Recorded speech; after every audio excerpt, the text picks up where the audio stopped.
Solta o som, DJ. Então vai assim pra me ajudar.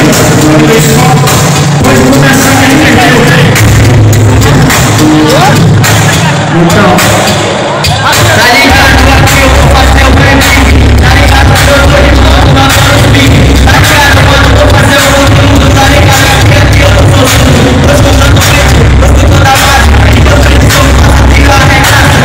Tá ligado, eu vou passar o proceder. Vou fazer com que eu faça o verdadeiro RAP. RAP inteligente, inteligente. Para aqui, fica no treinamento. É isso que eu faço, mano. Chega aqui, manda a tua rima. Chega aqui. Diferente do meu mano, de moral. Diferente de você, você é quem é o tal. Você tá na tua boca, eu não tenho proceder pra chamar. Eu vou falar. É o que eu te pedi, obrigado pra ganhar de você.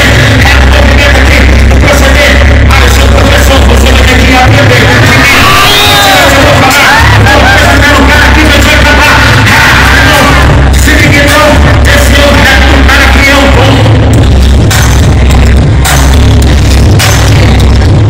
Atenção, esse é o movimento que mostra tudo isso aqui, mostra o talento.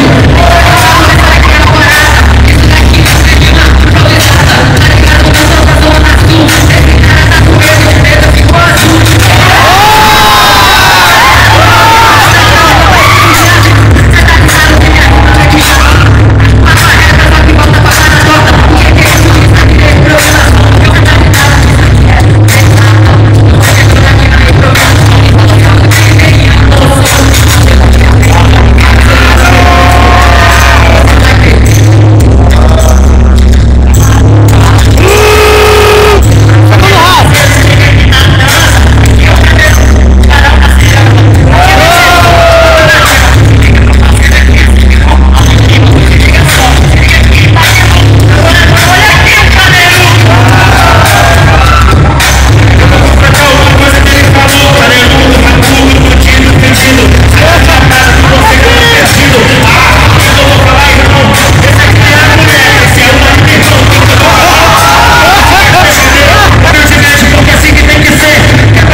Pode crer, esse bicho aí não sabe nem rimar. Chamou o azulão pra ele te ajudar.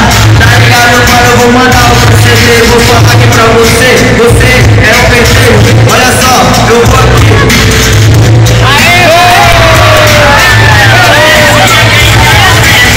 Nem rima e essa rima nem completa.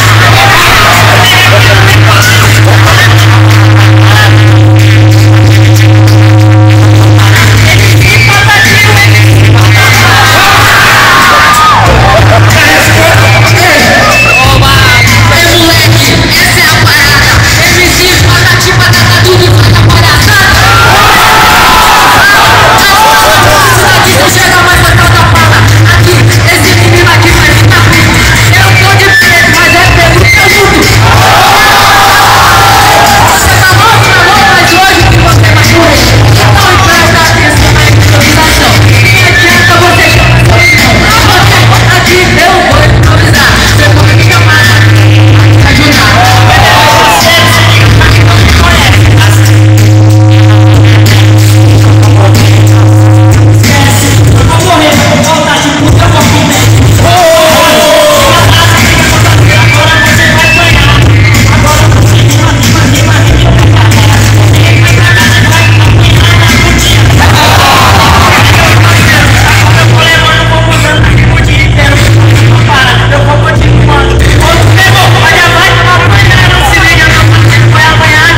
São